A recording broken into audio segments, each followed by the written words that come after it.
Dengue ও chikungunya প্রতিরোধে জনসচেতনতা বৃদ্ধি এবং এডিস মশার বংশবিস্তার রোধে বিশেষ স্বাস্থ্য বার্তা দিয়েছে ড্যাবের শহীদ সৈয়দ নজরুল ইসলাম মেডিকেল কলেজ ও হাসপাতাল শাখা কিশোরগঞ্জ। ড্যাবের পক্ষ থেকে জানানো হয়, ডেঙ্গু ও চিকুনগুনিয়া ভাইরাসজনিত জ্বর, যা এডিস মশার কামড়ে ছড়ায়। সাধারণ চিকিৎসাতেই অধিকাংশ রোগী সুস্থ হয়ে ওঠেন। তবে ডেঙ্গু হেমোরোজিক ফিভার ও ডেঙ্গু শক সিন্ড্রোম মারাত্মক রূপ নিতে পারে। সময়মতো সচেতনতা ও প্রতিরোধমূলক ব্যবস্থা গ্রহণ করলেই এ রোগের বিস্তার রোধ সম্ভব। বর্ষা মৌসুমে এডিস মশার বংশবিস্তার বেড়ে যাওয়ায় অতিরিক্ত সতর্ক থাকার আহ্বান জানানো হয়।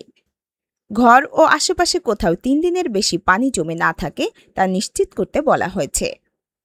এডিস মশার ডিম পাড়ার স্থান।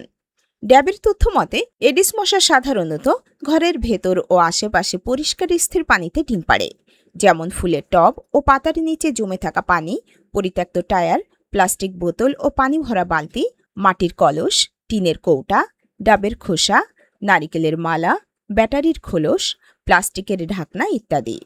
এসব পাত্র নিয়মিত ধ্বংস বা উল্টে রাখার পরামর্শ দেওয়া হয়, যাতে পানি জমে না থাকে। জনস্বাস্থ্য রক্ষায় ড্যাব কিছু সহজ কিন্তু কার্যকর পদক্ষেপের পরামর্শ দিয়েছে। 1. ঘর ও আশপাশ পরিষ্কার রাখা। 2. জমে থাকা পানি প্রতি 3 দিন পর পর ফেলে দেওয়া। 3. পানির পাত্র ভালোভাবে ঘষে পরিষ্কার করা। 4. দিনে ও রাতে মশারি ব্যবহার করা। 5. জানালা ও দরজায় জাল লাগানো। 6. শিশু, বৃদ্ধ ও গর্ভবতী নারীদের বিশেষ সুরক্ষায় রাখা। যদি ডেঙ্গু বা চিকুনগুনিয়ার উপসর্গ যেমন জ্বর, মাথা ব্যথা, চোখের পেছনে ব্যথা, শরীর ও জয়েন্টে ব্যথা, বমি বমি ভাব বা ত্বকে র্যাশ দেখা দেয়, তবে নিজে থেকে ওষুধ না খেয়ে দ্রুত নিকটস্থ স্বাস্থ্যকেন্দ্রে যোগাযোগ করার পরামর্শ দেওয়া হয়। ড্যাবের পক্ষ থেকে বলা হয়, এডিস মশার বংশ রোধ করুন, ডেঙ্গু ও চিকুনগুনিয়া প্রতিরোধ করুন। নিজে সচেতন থাকুন, পরিবার ও প্রতিবেশীকেও সচেতন করুন। সেবা নিন, সুস্থ থাকুন। অনুষ্ঠানে প্রধান অতিথি হিসেবে উপস্থিত ছিলেন অধ্যাপক ও ড্যাবের আহ্বায়ক ডক্টর মুজিবুর রহমান।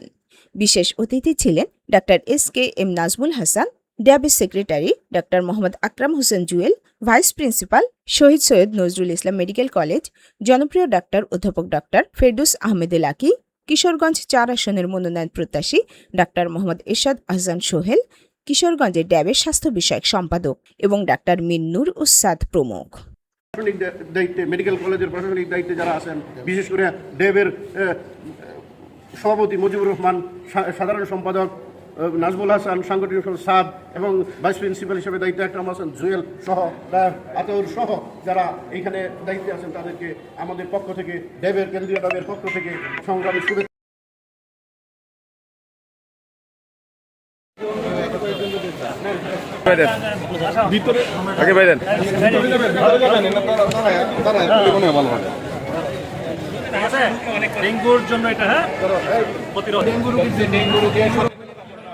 মোহাম্মদ জুনায়েদ হোসেন জুয়েলের তথ্য ও চিত্রে আয়েশা আক্তার, চ্যানেল 21, কিশোরগঞ্জ।